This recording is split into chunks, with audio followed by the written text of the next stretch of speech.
ಮಕರ ರಾಶಿ ವರ್ಷ ಭವಿಷ್ಯ 2025ರಲ್ಲಿ ಲಕ್ಷ್ಮೀ ಕೃಪೆಯಿಂದ ನಿಮಗೆ ಶುಭ ಫಲಗಳ ಪ್ರಾಪ್ತಿ.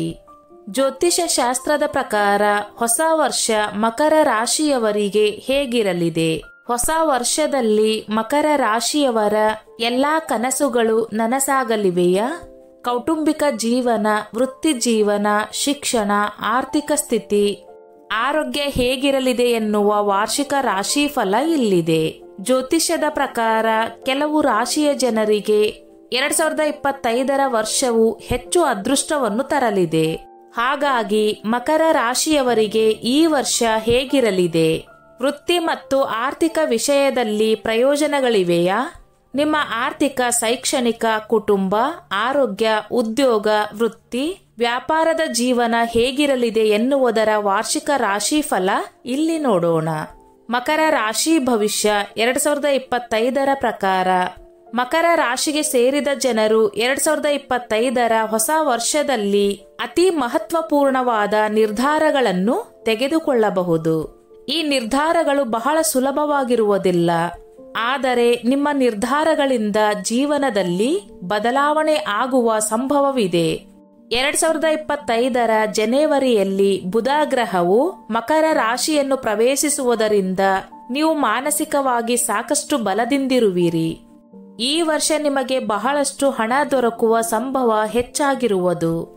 ಶನಿ ದೇವನನ್ನು ಕರ್ಮದ ಮನೆಯಲ್ಲಿ ಸಂಚರಿಸುವುದರೊಂದಿಗೆ ನೀವು ಹೆಚ್ಚು ಕಠಿಣ ಪರಿಶ್ರಮ ಪಡಬೇಕಾಗುತ್ತದೆ. ಕುಟುಂಬ ಜೀವನಕ್ಕೆ ಸಂಬಂಧಿಸಿದಂತೆ ಈ ವರ್ಷ ನಿಮಗೆ ಸಾಧಾರಣವಾಗಿರಲಿದೆ. ವರ್ಷದ ಕೊನೆಯಲ್ಲಿ ನಿಮಗೆ ನಿಮ್ಮ ಸಂಗಾತಿಯೊಂದಿಗೆ ಕಂಕಣ ಭಾಗ್ಯ ಕೂಡಿ ಬರಬಹುದು. ಈ ರಾಶಿಗೆ ಸೇರಿದ ವಿದ್ಯಾರ್ಥಿಗಳು ಕೆಲವು ಸಮಸ್ಯೆಗಳನ್ನು ಎದುರಿಸಬೇಕಾಗುತ್ತದೆ. ಇದರಿಂದಾಗಿ ಈ ರಾಶಿಗೆ ಸೇರಿದ ಜನರು ಹೆಚ್ಚು ಪರಿಶ್ರಮವನ್ನು ಪಡಬೇಕಾಗುತ್ತದೆ. ಮಕರ ರಾಶಿಗೆ ಸೇರಿದ ಜನರು ಆರೋಗ್ಯಕ್ಕೆ ಸಂಬಂಧಿಸಿದಂತೆ ಕೆಲವು ಸಮಸ್ಯೆಗಳನ್ನು ಎದುರಿಸಬೇಕಾಗುತ್ತದೆ. 2025ರ ಹೊಸ ವರ್ಷದಲ್ಲಿ ನಿಮಗೆ ವಿವಾಹ ಯೋಗ ಕೂಡಿ ಬರಲಿದೆ. ಮಕರ ರಾಶಿಗೆ ಸೇರಿದ ಜನರು ತಮ್ಮ ವೈವಾಹಿಕ ಜೀವನದಲ್ಲಿ ಕೆಲವು ಸಮಸ್ಯೆಗಳನ್ನು ಎದುರಿಸಬೇಕಾಗಬಹುದು. ನಿಮ್ಮ ವೈಯಕ್ತಿಕ ಜೀವನದಲ್ಲಿ ಸ್ವಲ್ಪ ಏರಿಳಿತ ಉಂಟಾಗುವ ಸಾಧ್ಯತೆ ಇದೆ. ಆರ್ಥಿಕ ಸ್ಥಿತಿ. ಆರ್ಥಿಕ ವಿಷಯಕ್ಕೆ ಸಂಬಂಧಿಸಿದಂತೆ ಮಕರ ರಾಶಿಗೆ ಸೇರಿದ ಜನರು ಈ ವರ್ಷ ಸಕಾರಾತ್ಮಕ ಫಲಿತಾಂಶಗಳನ್ನು ಪಡೆಯುವರು. ಶನಿಯ ಕೃಪೆ ನಿಮ್ಮ ಮೇಲಿರುವುದರಿಂದಾಗಿ ನಿಮ್ಮ ಆದಾಯದಲ್ಲಿ ಸಾಕಷ್ಟು ಅಭಿವೃದ್ಧಿ ಆಗಲಿದೆ. ಇದರಿಂದಾಗಿ ನೀವು ಹೆಚ್ಚಿನ ಹಣವನ್ನು ಗಳಿಸಲು ಸಾಧ್ಯವಾಗುತ್ತದೆ. ಮಂಗಳ ಗ್ರಹವು ಕಟಕ ರಾಶಿಯನ್ನು ಪ್ರವೇಶಿಸುವುದರಿಂದಾಗಿ ನೀವು ನಿಮ್ಮ ಖರ್ಚಿನ ಬಗ್ಗೆ ನಿಯಂತ್ರಣ ವಹಿಸುವುದು ಉತ್ತಮ.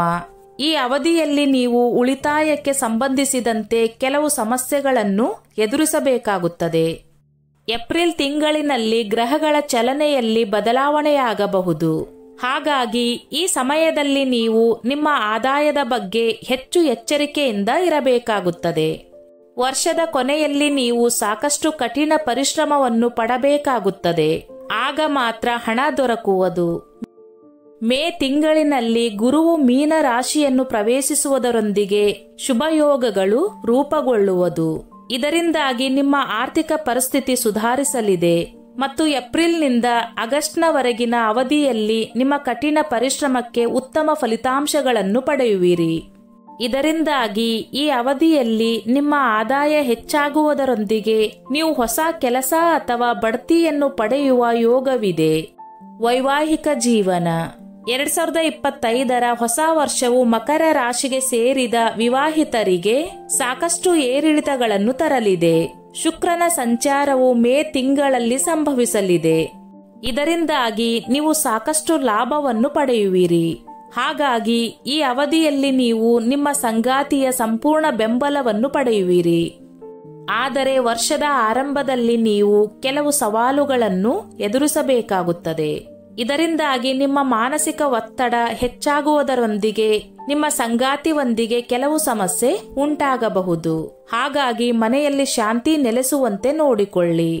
ಜೊತೆಗೆ ಸಣ್ಣ ಪುಟ್ಟ ಜಗಳಗಳನ್ನು ಮರೆತು ನಿಮ್ಮ ಸಂಗಾತಿಯೊಂದಿಗೆ ಉತ್ತಮ ಜೀವನವನ್ನು ನಡೆಸಿ. ಯಾವುದೇ ತಪ್ಪು ತಿಳುವಳಿಕೆಗಳನ್ನು ಹಲವು ಸಮಯದವರೆಗೆ ಬಗೆಹರಿಯದೇ ಇದ್ದರೆ ನಿಮ್ಮ ಸಂಗಾತಿಯೊಂದಿಗೆ ಮಾತುಕತೆಯ ಮೂಲಕ ಎಲ್ಲಾ ಸಮಸ್ಯೆಗಳನ್ನು ಬಗೆಹರಿಸಿಕೊಳ್ಳಿ. ನಿಮ್ಮ ಸಂಗಾತಿಯೊಂದಿಗೆ ಯಾವುದಾದರೂ ಸಮಸ್ಯೆ ಇದ್ದರೆ ಸೆಪ್ಟೆಂಬರ್ ತಿಂಗಳಿನ ನಂತರ ಅವೆಲ್ಲವೂ ನಿಧಾನವಾಗಿ ಬಗೆಹರಿಯುವುದು.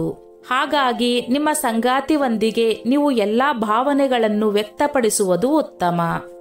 5ನೇ ಮನೆಯ ಅಧಿಪತಿ 7ನೇ ಮನೆಯಲ್ಲಿ ಸಂಚರಿಸುವುದರಿಂದಾಗಿ ಆಗಸ್ಟ್ನಲ್ಲಿ ನವವಿವಾಹಿತರು ತಮ್ಮ ಕುಟುಂಬವನ್ನು ವಿಸ್ತರಿಸುವ ಬಗ್ಗೆ ಯೋಚಿಸುವರು ಮತ್ತು ತಮ್ಮ ಸಂಗಾತಿಯೊಂದಿಗೆ ಯಾವುದಾದರೂ ಉತ್ತಮ ಸ್ಥಳಕ್ಕೆ ಪ್ರಯಾಣಿಸಬಹುದು. ವರ್ಷದ ಕೊನೆಯಲ್ಲಿ ನೀವು ನಿಮ್ಮ ಸಂಗಾತಿಯೊಂದಿಗೆ ಉತ್ತಮ ಸಂಬಂಧವನ್ನು ಹೊಂದುವಿರಿ. ಇದರಿಂದಾಗಿ ಸಂತೋಷದ ಜೀವನವನ್ನು ನಡೆಸುವಿರಿ.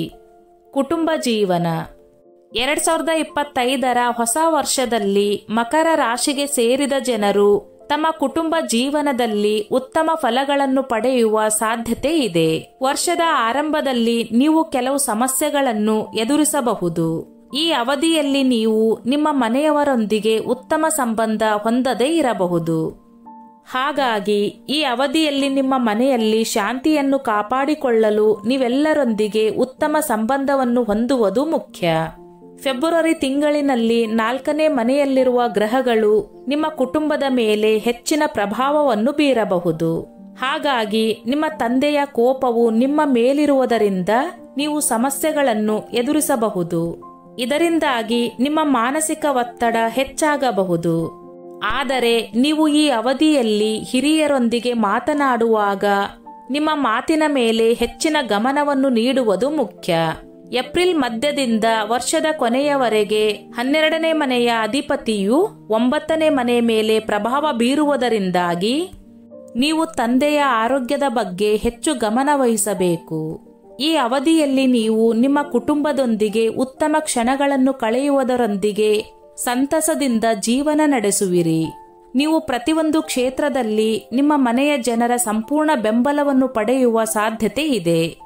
ಜೊತೆಗೆ ನಿಮ್ಮ ಮನೆಯಲ್ಲಿ ಎಲ್ಲಾ ಸದಸ್ಯರು ನಿಮ್ಮ ಕೆಲಸಕ್ಕಾಗಿ ತಮ್ಮ ಸಂಪೂರ್ಣ ಬೆಂಬಲವನ್ನು ನೀಡುವ ಸಾಧ್ಯತೆ ಇದೆ. ವೃತ್ತಿ ಜೀವನ 2025 ಹೊಸ ವರ್ಷವು ಮಕರ ರಾಶಿಗೆ ಸೇರಿದ ಜನರಿಗೆ ಬೇರೆ ರಾಶಿಯವರಿಗಿಂತ ಉತ್ತಮವಾದ ವರ್ಷವಾಗಿರಲಿದೆ. ಈ ಅವಧಿಯಲ್ಲಿ ಮಂಗಳ ಗ್ರಹವು ನಿಮ್ಮ 12ನೇ ಮನೆ ಮೇಲೆ ಹೆಚ್ಚು ಪ್ರಭಾವ ಬೀರಲಿದೆ. ಹಾಗಾಗಿ ನೀವು ನಿಮ್ಮ ಗುರಿಯ ಕಡೆಗೆ ಹೆಚ್ಚಿನ ಗಮನವನ್ನು ನೀಡಬಹುದು. ಏಪ್ರಿಲ್ ಕೊನೆಯಲ್ಲಿ ಶನಿಯ ಸಂಚಾರದಿಂದಾಗಿ ನೀವು ಹೆಚ್ಚು ಕಠಿಣ ಪರಿಶ್ರಮವನ್ನು ಪಡಬೇಕಾಗುತ್ತದೆ. ಈ ಸಮಯದಲ್ಲಿ ನೀವು ಆಲಸ್ಯವನ್ನು ಹೊಂದದೇ ಇರುವುದು ಉತ್ತಮ. ಏಪ್ರಿಲ್ ತಿಂಗಳು ನಿಮಗೆ ಸ್ವಲ್ಪ ದುಃಖಕರವಾಗಿರಬಹುದು. ಹಾಗಾಗಿ ಈ ಅವಧಿಯಲ್ಲಿ ನೀವು ಕಠಿಣ ಪರಿಶ್ರಮ ಪಡುವುದು ಉತ್ತಮ. ಏಪ್ರಿಲ್ನಿಂದ ಆಗಸ್ಟ್ ವರೆಗಿನ ಅವಧಿಯಲ್ಲಿ ಕೆಲವು ಸುಧಾರಣೆಗಳನ್ನು ನೀವು ನೋಡುವಿರಿ. ಹಾಗಾಗಿ ನಿಮ್ಮ ಕಠಿಣ ಪರಿಶ್ರಮಕ್ಕೆ ತಕ್ಕಂತೆ ನೀವು ಉತ್ತಮ ಫಲಗಳನ್ನು ಪಡೆಯುವ ಸಾಧ್ಯತೆ ಇದೆ. ಈ ಅವಧಿಯಲ್ಲಿ ನಿಮ್ಮ ಕಠಿಣ ಪರಿಶ್ರಮಕ್ಕೆ ತಕ್ಕಂತೆ ನೀವು ಕೆಲಸದಲ್ಲಿ ಪ್ರಗತಿ ಸಾಧಿಸುವಿರಿ. ನೀವು ನಿಮ್ಮ ಕೆಲಸಗಳಿಂದ ಹಿರಿಯ ಅಧಿಕಾರಿಗಳ ಪ್ರಶಂಸೆಗೆ ಪಾತ್ರರಾಗುವಿರಿ. ಜೊತೆಗೆ ನಿಮ್ಮ ಅಪೂರ್ಣ ಕೆಲಸಗಳನ್ನು ಪೂರ್ಣಗೊಳಿಸುವಿರಿ. ಈ ಅವಧಿಯಲ್ಲಿ ನಿಮ್ಮ ಸಂಬಳ ಹೆಚ್ಚಾಗುವ ಸಾಧ್ಯತೆ ಇದೆ. ನೀವು ಹೊಸ ಕೆಲಸವನ್ನು ಹುಡುಕುತ್ತಿದ್ದರೆ ಸೆಪ್ಟೆಂಬರ್ ಕೊನೆಯಲ್ಲಿ ನಿಮಗೆ ಉತ್ತಮ ಸಮಯ ದೊರಕುವುದು. ವರ್ಷದ ಕೊನೆಯಲ್ಲಿ ನಿಮಗೆ ಶುಭಯೋಗ ದೊರಕುವ ಸಂಭವವಿದೆ. ಶಿಕ್ಷಣ ಮಕರ ರಾಶಿಗೆ ಸೇರಿದ ಜನರು 2025ರ ಹೊಸ ವರ್ಷದಲ್ಲಿ ಶಿಕ್ಷಣಕ್ಕೆ ಸಂಬಂಧಿಸಿದಂತೆ ಕೆಲವು ಸವಾಲುಗಳನ್ನು ಎದುರಿಸಬೇಕಾಗುತ್ತದೆ. ಹಾಗಾಗಿ ಈ ವರ್ಷ ಮಕರ ರಾಶಿಗೆ ಸೇರಿದ ವಿದ್ಯಾರ್ಥಿಗಳು ಹೆಚ್ಚಿನ ಕಠಿಣ ಪರಿಶ್ರಮ ಪಡಬೇಕಾಗುತ್ತದೆ. ಉನ್ನತ ಶಿಕ್ಷಣ ಪಡೆಯುತ್ತಿರುವ ಮಕರ ರಾಶಿಗೆ ಸೇರಿದ ವಿದ್ಯಾರ್ಥಿಗಳಿಗೆ ಏಪ್ರಿಲ್ ನಂತರ ಉತ್ತಮ ಫಲಿತಾಂಶ ದೊರಕುವುದು. ಈ ಅವಧಿಯಲ್ಲಿ ನಿಮ್ಮ 3ನೇ ಮನೆಯ ಅಧಿಪತಿಯು 9ನೇ ಮನೆಯ ಮೇಲೆ ಪ್ರಭಾವ ಬೀರುವುದರಿಂದ ನಿಮಗೆ ಶುಭ ಫಲಗಳು ಪ್ರಾಪ್ತಿಯಾಗಲಿದೆ. ಈ ರಾಶಿಗೆ ಸೇರಿದ ಜನರು ಯಾವುದಾದರೂ ಶಾಲೆ ಅಥವಾ ಕಾಲೇಜಿನಲ್ಲಿ ಪ್ರವೇಶವನ್ನು ಪಡೆಯಬೇಕೆಂದಿದ್ದರೆ ನಿಮಗೆ ಶುಭ ಸುದ್ದಿ ಲಭಿಸುವುದು. ನೀವು ವಿದೇಶದಲ್ಲಿ ಓದಬೇಕೆಂದು ಪ್ರಯತ್ನ ಪಡುತ್ತಿದ್ದರೆ ಈ ವರ್ಷದ ಕೊನೆಯಲ್ಲಿ ನಿಮಗೆ ಉತ್ತಮ ಅವಕಾಶಗಳು ದೊರಕಬಹುದು.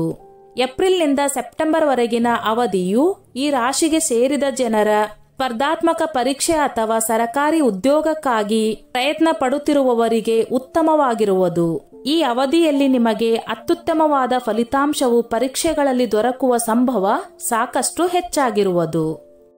ಆರೋಗ್ಯ ಆರೋಗ್ಯಕ್ಕೆ ಸಂಬಂಧಿಸಿದಂತೆ 2025ರ ಹೊಸ ವರ್ಷ ಮಕರ ರಾಶಿಯವರಿಗೆ ಸಾಧಾರಣವಾಗಿರಲಿದೆ. ವರ್ಷದ ಆರಂಭದಲ್ಲಿ ರಾಹುವಿನ ಸಂಚಾರದಿಂದಾಗಿ ನೀವು ನಿಮ್ಮ ಆರೋಗ್ಯದ ಬಗ್ಗೆ ಹೆಚ್ಚಿನ ಕಾಳಜಿಯನ್ನು ವಹಿಸಬೇಕಾಗುತ್ತದೆ. ಈ ಸಮಯದಲ್ಲಿ ನೀವು ಹೆಚ್ಚಿನ ಕಾಳಜಿಯನ್ನು ವಹಿಸುವುದು ಉತ್ತಮ. ಶನಿಯ ಸಂಚಾರ ಕುಂಭ ರಾಶಿಯಲ್ಲಿ ಆಗುವುದರೊಂದಿಗೆ ನೀವು ಕೆಲವು ಸವಾಲುಗಳನ್ನು ಎದುರಿಸಬೇಕಾಗಬಹುದು. ಆದರೆ ಶನಿಯು ನಿಮ್ಮ ಎಲ್ಲಾ ಹಳೆಯ ಆರೋಗ್ಯ ಸಮಸ್ಯೆಗಳಿಗೆ ಪರಿಹಾರವನ್ನು ಕಂಡುಕೊಳ್ಳಲು ಸಹಾಯವನ್ನು ಮಾಡುವರು. ಈ ಅವಧಿಯಲ್ಲಿ ನೀವು ನಿಮ್ಮ ಆಹಾರದ ಬಗ್ಗೆ ಹೆಚ್ಚಿನ ಗಮನವನ್ನು ನೀಡುವುದರೊಂದಿಗೆ ನಿಮ್ಮ ಆರೋಗ್ಯವನ್ನು ಉತ್ತಮವಾಗಿರಿಸಿಕೊಳ್ಳಬಹುದು. ನಿಮ್ಮ 12ನೇ ಮನೆ ಅಧಿಪತಿಯ ಪ್ರಭಾವವು 7ನೇ ಮನೆ ಮೇಲಿರಲಿದೆ. ಹಾಗಾಗಿ ನೀವು ಹೊಟ್ಟೆಗೆ ಸಂಬಂಧಿಸಿದ ಸಮಸ್ಯೆ ಎದುರಿಸಬೇಕಾಗಬಹುದು. ಈ ಅವಧಿಯಲ್ಲಿ ನೀವು ಯಾವುದಾದರ ಸಣ್ಣ ಪುಟ್ಟ ಸಮಸ್ಯೆಗಳಿಂದ ತೊಂದರೆಗೆ ಒಳಗಾಗಬಹುದು. ಅದನ್ನು ನಿರ್ಲಕ್ಷಿಸದೆ ಕೂಡಲೇ ವೈದ್ಯರನ್ನು ಸಂಪರ್ಕಿಸಿ. ಆರೋಗ್ಯಕ್ಕೆ ಸಂಬಂಧಿಸಿದಂತೆ ಜುಲೈವರೆಗಿನ ಅವಧಿಯು ಉತ್ತಮವಾಗಿರುವುದು. ಈ ಅವಧಿಯಲ್ಲಿ ನಿಮ್ಮ ಎಲ್ಲಾ ಸಮಸ್ಯೆಗಳಿಗೆ ಪರಿಹಾರವನ್ನು ಪಡೆಯುವುದರೊಂದಿಗೆ ನೀವು ಮಾನಸಿಕವಾಗಿ ಈ ಅವಧಿಯಲ್ಲಿ ಆರೋಗ್ಯದಿಂದಿರುವಿರಿ. ಸ್ನೇಹಿತರೆ, ಈ ನನ್ನ ಮಾಹಿತಿ ನಿಮಗೆ ಇಷ್ಟವಾಗಿದ್ದಲ್ಲಿ ದಯವಿಟ್ಟು ಶೇರ್ ಮಾಡಿ, ಲೈಕ್ ಮಾಡಿ ಮತ್ತು ಸಬ್ಸ್ಕ್ರೈಬ್ ಮಾಡಿ.